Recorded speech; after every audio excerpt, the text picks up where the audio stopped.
What is up, everybody? Christian and Brad here, Real Estate Investing Made Easy again for another Feedback Friday, which we're really excited to do since all of us, right, in the real estate investing industry, we're super busy. We got a lot of things going on. So we want to make sure that we have an opportunity to answer any questions that we got over the last week on any of the videos that we've been producing, whether they were just from last week and beyond. So that's what we're here to do, and also take questions live. So we had about 15 people show up last week, which is, actually more than we had expected because we haven't been doing these very consistently. But if you're on, even just for a little bit, you got a question, throw it in there, whether it's about what we're talking about right now or whether it's about anything else. Obviously, haste makes waste, and I've never understood that. But what I think that means is we better get this sped up and sped along, and we'll do that right now. So You're right to it. Brad, Mr. Garcia, how are you doing today, man?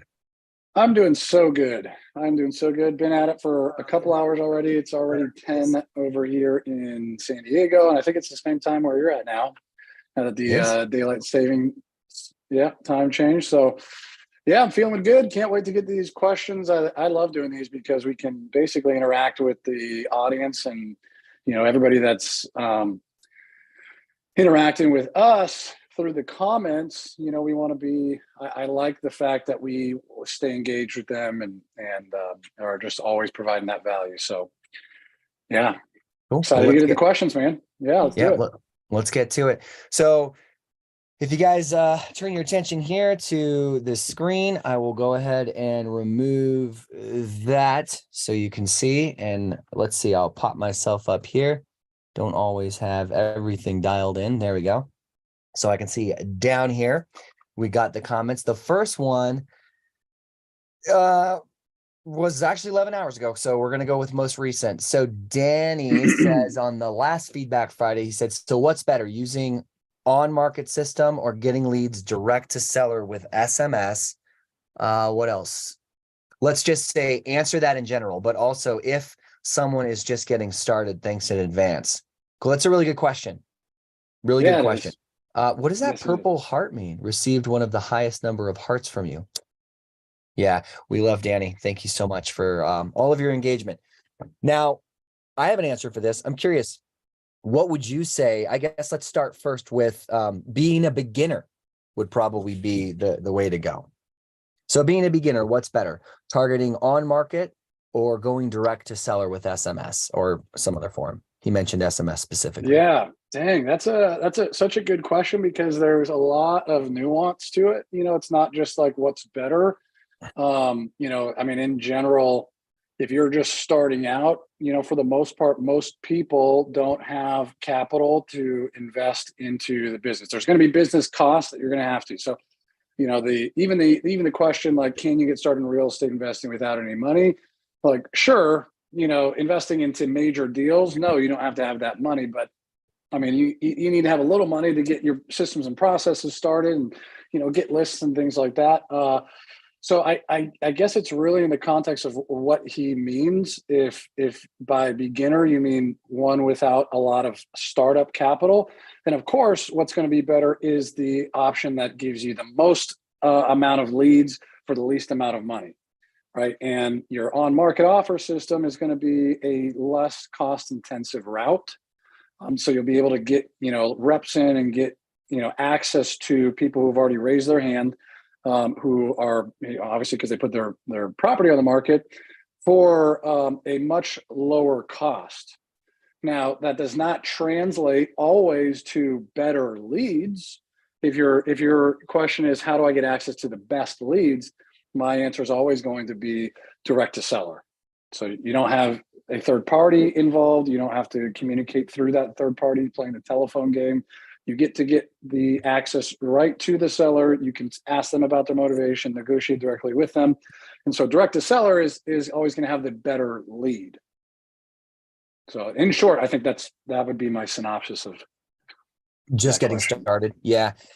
And hey, Dig, it's nice to see you on here again. We saw you popped on last time. He says, hey, Dig and Brad. What's up, buddy? I want to answer that because I agree with everything that you said. There's a couple things to consider, and I'll give you my version of it. If you're just getting started, it's about managing time and it's about managing money. So if you have more time, we find that the direct to seller option probably will take a little bit more time. And when I first got started in real estate investing, I was doing a lick and stick campaign with direct mail to a list that was about anywhere, anytime I sent it was from 100 to 500 people. And I would include 5 touches in that. So if for easy math, you send it to 100 people in your campaign, you're actually going to be sending 500, right? Because you're doing 5 touches, right? One, maybe every 2 weeks, depending on the level of motivation.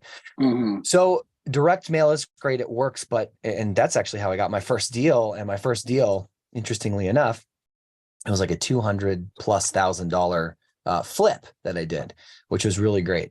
But not everybody's going to have that. It was just a niche list. You stack multiple levels of motivation. So my point in saying all that is if you're going to be doing this, you have to understand, maybe you don't have a lot of capital. Of course, SMS gets in front of them right away, so you can qualify and disqualify quickly. But I would encourage somebody to budget for, even if you're just getting started, a specific quarter over quarter, right? Quarter over quarter. So where your monthly budget isn't just for, oh, great, I saved up $2,000 for this first month. And then next month, it's like, well, now I don't have anything.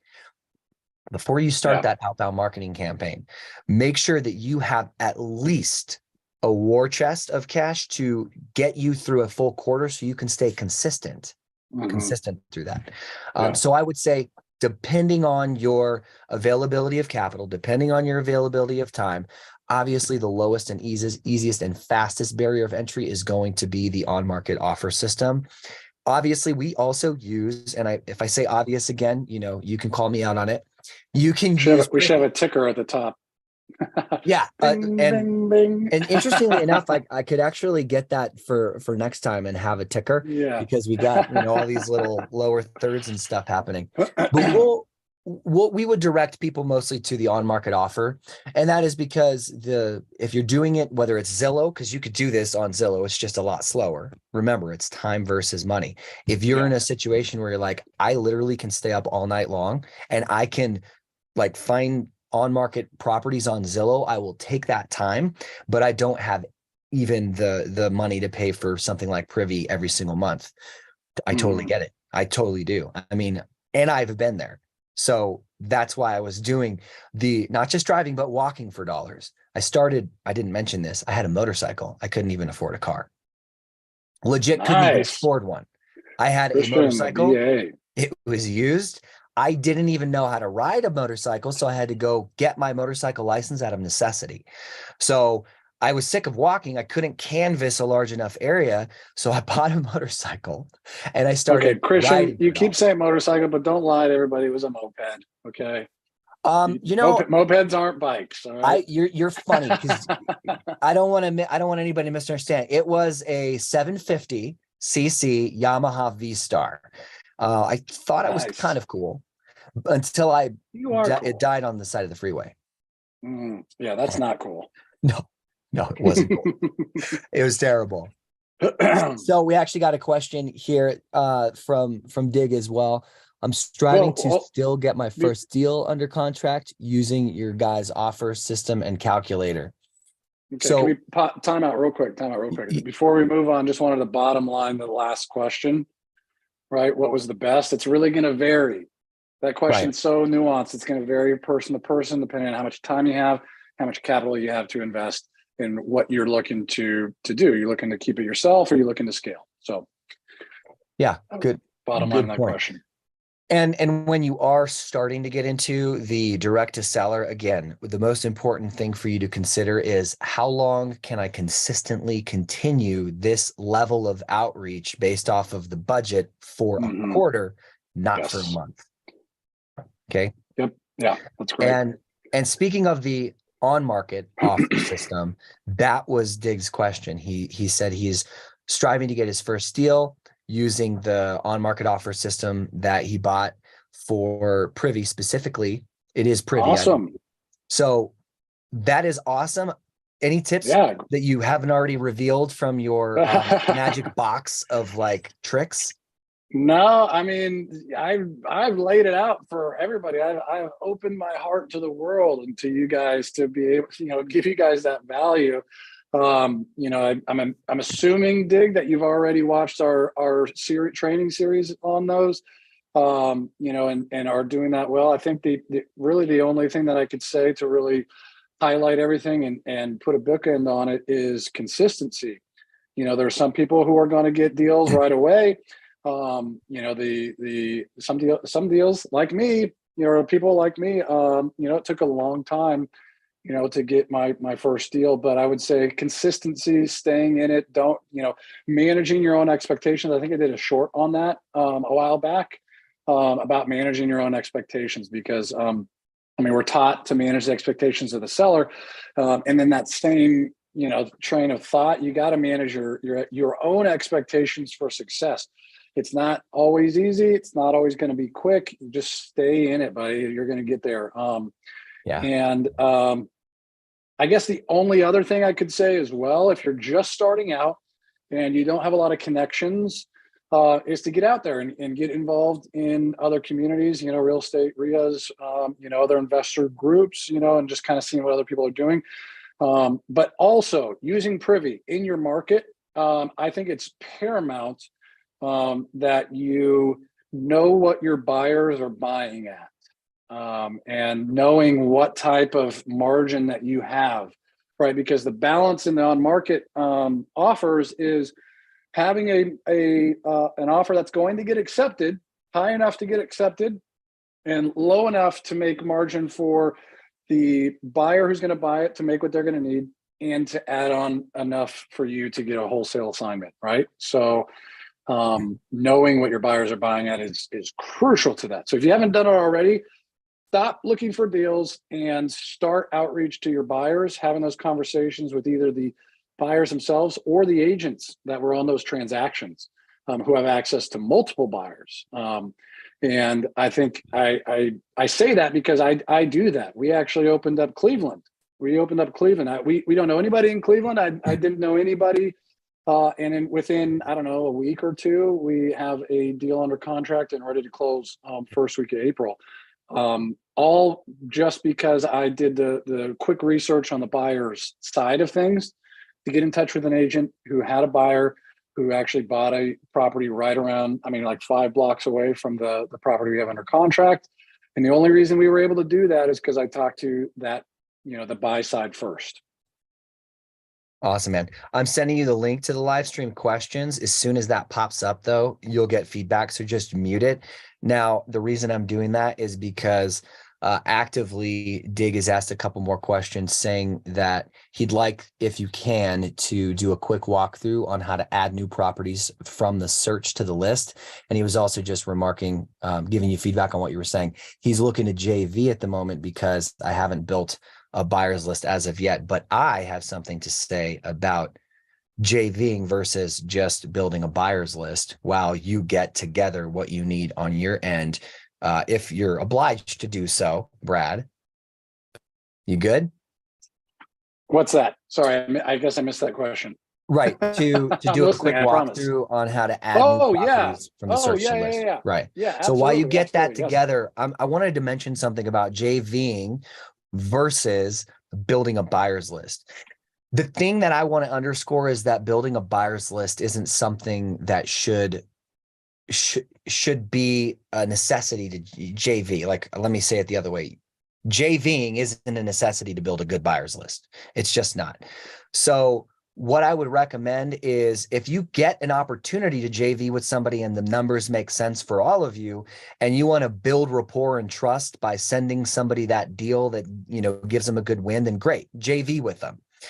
But you also, on the same token, don't need to do that at all. Privy is a great way to be able to download a list of investors who are actively doing deals, and then kind of like is linked in the name below here that says investortools.us, SMS marketing, or any other platform. You can literally reach out to them to build your buyers list and market to buyers. And we've done that for done for you marketing clients before. We had one client in Northern California who said, I want to focus on building my buyers list. Can you guys do that? So we fulfilled on that for him. And that's just to say, you don't need to come to us and you don't need to pay us to do that. You can do that even, remember time versus money, even if you're legit, like download 100 people on the list and you can just text them or call them rather. I would personally call them and I would just say something, because I've done this before and this is what I've done, and say, hey, I see that you're an active investor in the area. I'm a wholesaler. And this is, of course, if you're wholesaling, right? And I just wanted to get a pulse on your business right now and to know whether or not you're actively buying deals. Well, if you download it from Privy and you know it's a list of active buyers, then you're going to be able to already have that question answered. But this isn't about calling them and saying, I have all the answers about you already because I've looked you up online and Facebook and I know that you have a nice little like schnoodle puppy. No. Call them up, strike up a conversation with them, and build a little bit of rapport, see if they're buying. And if they are buying, get their buy box, their criteria. And then a little hack for marketing direct to seller is to literally just take what they told you and then do a marketing campaign for that area that you have a buyer. Don't do that if they're not serious about buying, but if they are, you absolutely have an in. So another question came in, but we'll get to that in a minute. And right now he said, how much do you guys charge to help build a buyer's list? Let's table that. Let's get into the last question. And then you can just share, for those of you just tuning in, the question was this: hey, Brad, can you do a quick walkthrough on how to add new properties from the search to the list? So Brad, you're up, buddy. Yeah. Well, I guess we just need to, I don't have any new searches that I add from one. If you've watched the videos, you know that once I've done a search in a market and I've cleared that out, then I am strictly going to be working out of my email updates, which here, I'll show you that real quick. This is what it looks like. They're addressed to Christian. He's the one that's on the account, I think. But now every day I get email updates for each one of the searches that I've done, that I can add these properties to my list. And if I wanted to do that, like let's say I wanted to take a look at this property. Oh, this one looks good. Okay, I'm going to go to add list here. It may say manage lists. And all I'm going to do is and then put this into my comp folder so that I can go back to that and do a more in-depth dive. Right. So, but if you're going to do a full search, like let's just pick a, let's do Raleigh. I'm just really liking North Carolina. Okay. So what we're going to do is, actually we're going to go to filter, right? I'm going to pick a market that I want, make sure it's the property types I want. I don't want any of these other ones, just the active stuff. I'm going to go down to 60% ARV. Okay. 60, there we go. Okay. I'm going to do timeline all. And what I typically do is go, to my days on market here because of the way that I structure this. I'm going to go everything up to 59 days. If you guys want to add keywords or zoning for, like, say, type of build, construction type, or just zoning, you can do that as well. I don't. I want to see everything that's out there. And then I'm going to do a search. So not a huge market. There's only 2 that meet this criteria, but let's just use it, right? So I'm going to go to my list view here. I'm going to select all of my properties. Okay. And then you see once nothing's right here until I select that. So once I've clicked that box, now I can add this to my list. And if I'm opening up a new market, I most likely don't have a new list yet. So all I need to do is add new list. We'll say Raleigh. We're going to name it exactly what we searched. 1 through 59 days on market. Boom. Now everything's going to be added there. Okay. And I can get back out. So you'll see now that I have this list created. All right. Now I would do the same thing. I'm not going to do it now, but I would do the same thing. I would just change this filter to 60 days as the low. right? And do that same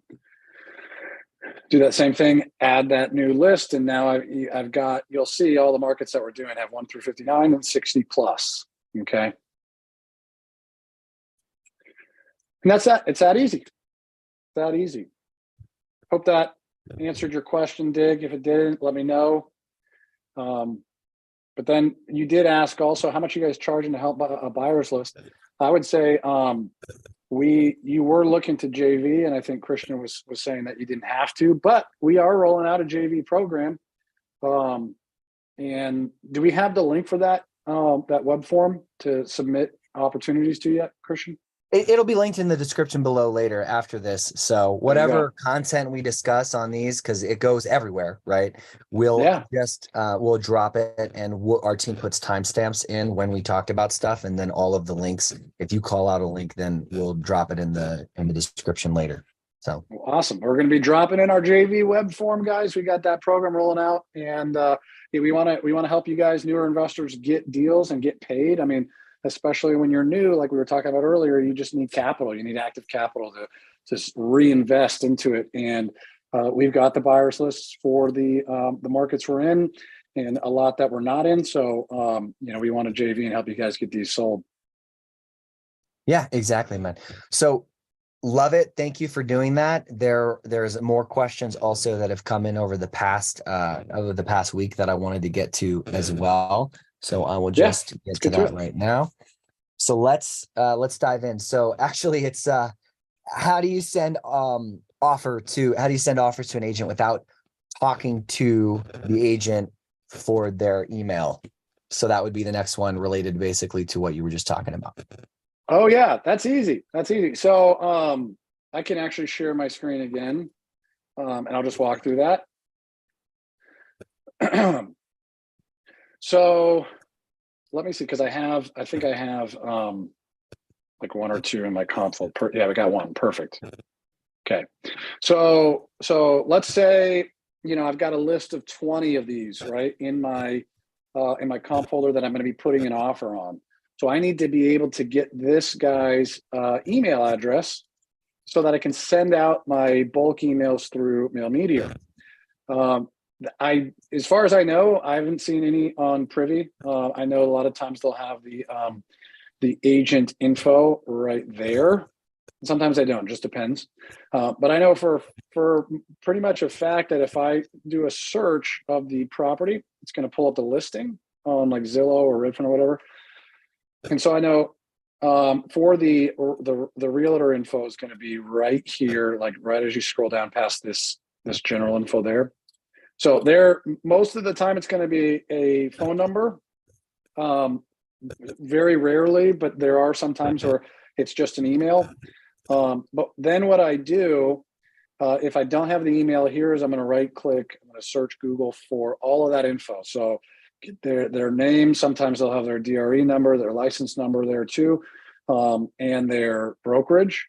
So I'm doing a search right there, and there you go. A lot of times you get lucky and boom, it's right there. A couple places that you can find it that I found it is either on their Facebook page. If they have a Facebook page, it's generally there. Sometimes it's, right here in, like a random website. I know compass.com, like the national brokerage, they do a really good job. Even if it's not their listing, if you find a Compass, listing page for that specific realtor, they a lot of times have an email. Where else? Man, you just kind of have to look around, dude. It's hit or miss. Sometimes you can't find it at all, and that's rare too. I think in the last like 100 that I've done, I've probably had to ask for 2. And that's what I do. If I can't find it online, I will just text them, say, "Hey, so-and-so, my name's Brad Garcia. I'm interested in the listing you have on 123 Main Street. What's a good email to send an offer to?" That has never failed. 100% of the time, they've never asked a question, asked who I was, anything like that. They will literally just send me the email. So use that wording. That was a great segue, and it was very timely. Hey, Christian, I'm having a really hard time hearing you. That's because I was muted with my Oh, mute there we button. go. Okay. Yeah. Okay, Yeah. cool. Yeah. Hey, Chris, welcome, buddy. And Chris, as what's up? he knows, What's we're up, live guys? right now. Welcome to the party. Look at it with the picture in picture. Yeah, we got these fancy little A10 Mini Pro. I have the Extreme ISO and he's got one too. Brad, we're about to upgrade him so he can do all these cool little things as well. So great answer, man. Thank you so much for going into that. And it's timely that Chris joins us now because there were a few questions that I considered just skipping over waiting because that's the man to answer them right now. But before we get into that, okay, because we're going to jump into a couple things about the KPI tracker and questions related to one of the trainings Chris put together. Chris, what's up, man? How you doing? What's up, man? I'm doing great. How about yourself? Well, I'm seeing double right now Oh, really? of you. Yeah, you got one thing on there. It's the picture in Hey, picture. Renee. Hey, Abraham. What's going on, guys? See your stuff coming in real quick. Renee, this is an easy question to answer because we've already done it. Is it better to speak with the agent before submitting the offer? It depends on what you want to do. I don't. We're trying to hit volume. I'm not going to have a conversation with 100 agents before I send 100 offers. So I send them out. The ones that I get positive responses on, I'm then going to reach out to and then connect on the phone. Awesome. Yeah. Yeah. And welcome, Renee, Abraham, welcome. So, Chris, if you're ready, sir, I want to throw this question your way from Derek that asked this question a little bit earlier, and it's related to the on-market offer system. But what's so critical is tracking your KPIs. Of course, we have KPI trackers for every campaign that we're running, whether it's on market or off market. But this one specifically, which I'll share my screen so you guys can see what I'm referring to, is right here. So the question is, hello, I'm a bit confused about the properties viewed versus properties I've made an offer on. You mean if I carve out an area in Privy and it says 10 fit my criteria, but after I dive in a bit and see that 6 were worth making an offer on, I'd put those numbers in this tracker? Hashtag thanks in advance. I can copy and paste that question right directly in Slack to you as well. So you can kind of like answer it in stages without everyone having to listen to me read it. Read the question. Yeah. So basically, the process that we follow, right? So, what Brad's doing, and this, and Brad can certainly chime in on this as well. But the process is, when you're figuring out the lists that you're going after within Privy for the types of properties, right? And you put all those into lists, you're going to go through and you're going to glance at them initially, right? So, there could be 100 in there, right? But maybe 20 of them or 30 of them or more are fully renovated, and they, clearly there's no value add that you can do. So you're not going to waste your time putting offers in on those because, one, it's probably not going to get accepted, right? Which most of them are not going to get accepted. But two, it's also going to create, just a little bit of friction between you and that particular agent. Because it's like, clearly this is fully renovated. Like, we're not going to accept 70% of its value, when it's in tip-top shape. So that's what we're talking about. So you're going to enter the total number that is in your list, and then the number that you're actually going to make offers on. And the reason why this stuff is important, guys, is because it's all about making data-driven decisions in your marketing. What are you doing? If I know that for every 100 properties that I view and put into a list, there's going to be 70 of them that are going to fit appropriately to have some sort of value add that I could make an offer on. And then from that 70, I'm going to get, call it 20 responses, and maybe I get one accepted offer. Well, now what I can do is I can say, all right, well, if I want to get 5 accepted offers, how many properties need to be in my list in order to do that? Well, simple math, 500, right? So it's all about understanding that data so that you can pivot, you can set goals appropriately, and you can really increase and scale what it is that you're doing on a day-to-day basis. Brad, so good. Awesome. Anything you wanted to add to that, Brad? Not at all. That was perfect. Yeah, data driven. decisions through, key performance indicators. That's what KPI stands for.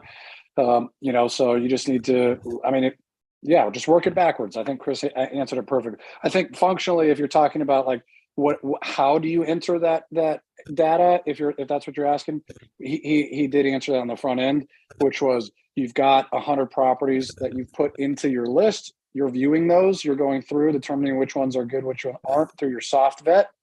And then when you've carved out, out of those, however many, those are the ones that you put offers on. And obviously, and after that, you put in which ones you've gotten responses. So. Absolutely. By the way, is that Abraham G? Is that Abraham Gray? In the chat? There's a little bit of a lag, Chris, so he's not gonna be able to answer like immediately. It'll probably take about a minute or so, but. Got it. Okay. Yeah. That'd be cool. Also cool if it's not. If it's just another Abraham G, we're glad you're here too, buddy. If it's Abraham Gray, I'm going to be out in Georgia in a couple weeks, and I'm going to have to come to your jiu-jitsu gym and get some rolls in, man. We'll hit the mat. So, is that anything like the Robin Hood movie where he says, "If we don't get no rolls or tolls, we don't get no rolls"? Is that? And if we don't get our rolls, and then he probably falls into the 2-inch deep water, and he's like, I can't swim, I'm gonna drown. There are some movies and you can just put hashtag groundbreaking comedy. The pioneers of the fundamentals industry. The fundamentals. That's right. The fundamentals.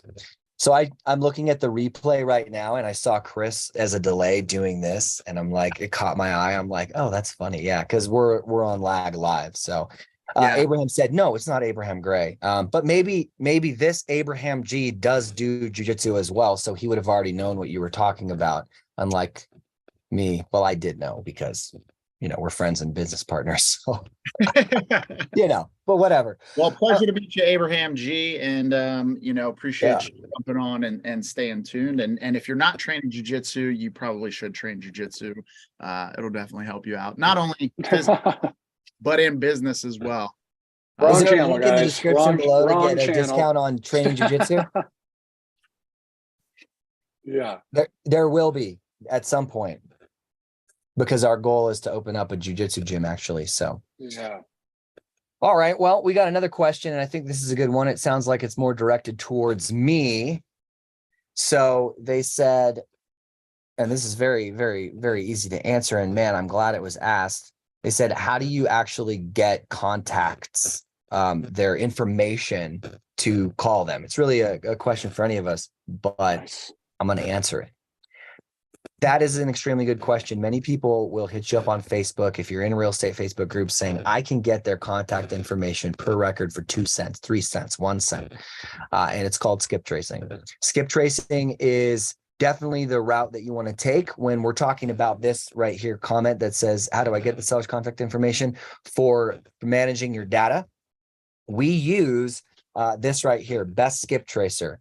And you could go directly to bestskiptracer.com, but as it turns out, we also we get 50% off your first month, whatever that package is, if you use the link that we'll put in the description below at some point, because we love them. We love them. And the owner got his cell phone number, and we talked to him, and we give him feedback about his platform. And really, it's just always, this is awesome. Oh, and by the way, Dig, your question previously about getting the buyers lists, that's exactly what I would recommend to do. Once you download the list of people who are actively doing deals in whatever market, then you can take that list to get Skip Trace LLCs, Skip Trace, all that inside of Best Skip Tracer so that you can get their phone numbers. And then you can just pick up the phone and have that conversation we kind of pseudo role played a little bit ago. So awesome. Great question. Yeah. Yeah, really, really good question. So we got a lot of feedback here. Amazing content. Thank you guys. I appreciate it. We're glad to put it out.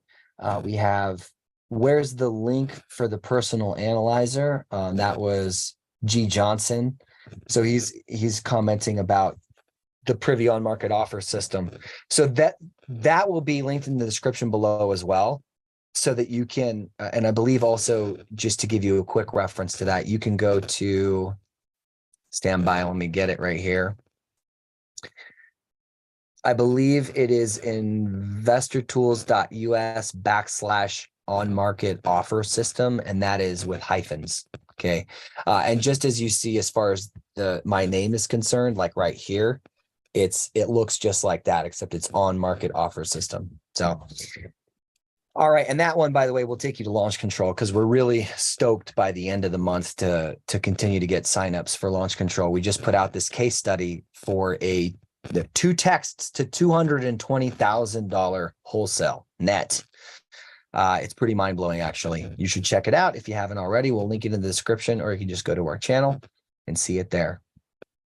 Well, we have some time left. We have about 10 minutes max left where we want to dive into questions. So I was going to say, bring in any questions live that you have. Abraham did make a comment. He said, I have no clue about jujitsu, but I'm learning how to get started in wholesaling real estate. If you have any questions right now about getting started in wholesaling real estate, Abraham, I would love to, you could direct that to any of us, but you can direct that to every one of us except for me when it comes to getting started in jujitsu, because I am not doing BJJ, as they call it. So Absolutely. Well, wholesaling is a great place to get started. That is literally like the white belt of real estate investing. So that's the perfect place to get started. you know what? Yeah. I agree with that. And I think it's also the red belt, because it's everywhere in between. Most people, when they're starting off, will only do it. So that's when it shows up as a white belt. But when you get seasoned in real estate investing, it's just another tool in your tool belt. Mhm. So it's definitely both. And seeing it as both is going to benefit your business because it gives you options. Not a Hey, question. by the way, Dig, we do have a JV option. So we will, how are we going to get that info out, Christian? What do we want to do for that? Well, we'll link it in the description below after this live, and then our team will attend to making sure that everything that we promised is fulfilled, because it hasn't always happened, because we're focused on closing deals in the real estate investing space. Absolutely. We just want to talk about what we're doing too to help you guys. Yeah, Dig, basically what we're doing, we're rolling out a JV program where, we have a couple different options. So obviously, if my nickname is Chris Closes Your Deal. And so obviously that is an option where if you need help closing a deal, I can get a call with your sellers, close a deal. We JV on that. Alternatively, you can also have us help you with disposition. So we can do both of those. Or if you already have a deal locked up and you're just looking to dispo it and you need help there, then we can help facilitate that as well. So we'll get you more information in the link below. And if you haven't reached out directly to us yet, you can certainly do that, and we can get you more information one-on-one. Awesome. And I'm glad that we're still here for this question. And this may be the last one, but this is a really good question, because this is like directly in alignment, whether or not you're doing off market or on market, but especially for those of you doing on market, this is something that you want to put in your pocket, just in terms of building relationships and building rapport with real estate agents. And it is this. We got a question from the video that we posted last night, and this person, Pilot 9777, said, can't even wrap my head around that number as a wholesale deal. How'd y'all get an extra $10,000? You never mentioned that again, except in the intro. And yeah, my fault, just trying to get that out there. And I know Brad did say that in a comment, but I thought this super beneficial for others to hear this. He did say the buyer's wife has an agent, so we negotiated with the seller to buy our agent out of the relist opportunity for $10K so she could get paid. Yeah. That's yeah, absolutely. So, and I want to give further context to that, because I think that's a strategy that, I've never seen anybody else really implement, but we've been implementing this at a really high level with all of our deals that we wholesale. And what I've found, you might think that when you're wholesaling a deal, regardless of everything else, the thing that people are going to negotiate is the price of the wholesale. Right? What we found since implementing this tactic is that it often diverts their attention from focusing on the price for the wholesale, and it focuses their attention on relist. So what we do, the quick strategy is this: when you have a deal that you're going to wholesale, you put it out there to your buyers list and you tell them that there's already a list in place with an agent at 1.5%. Okay. The reality is no agent is going to balk at that because that's free money, right? It's a deal that they never would have gotten. It's 1.5%. They're going to list it. But just know that investors, when they fix and flip a property, they're going to have to pay some sort of commission, whether it's to an agent that they work with regularly, whether it's they themselves as the agent, they're going to pay themselves or somebody on their team, right? So they're generally going to factor that 1.5% or more into their deal analysis. So we present it as there's already a relist in place. Now, what often happens is we send that out and a buyer that's interested, they'll reach out and say, hey, I'm interested in this deal. Hey, what's up with that relist? You know, what's going on there? Like, yeah, we have an agent that we work with that we already have set up on the relist because they, you know, they brought us the deal. And then usually what will happen is they'll either say, okay, that sounds great. Just, you know, connect me with them and I'll have them relist it. But what happened in this particular scenario is the buyer was like, yeah, you know what? I'm a licensed agent. You know, I'd rather get the listing myself. And so then what I did was I said, okay, well, you know, would you be open to 1%? And she's like, no, you know, I'd rather, yeah, I just want to, you know, take it down myself. And we're just like, okay, cool. Well, what would you like to buy out her listing? Simple question. What would you like to buy out her list? I presumed that she's willing to spend money for the benefit of that listing, right? And so she came back and she was like, okay, well, what if I just gave her $10,000 and just told her to kick rocks? And I'm like, that sounds great to me. It was verbatim, by the way.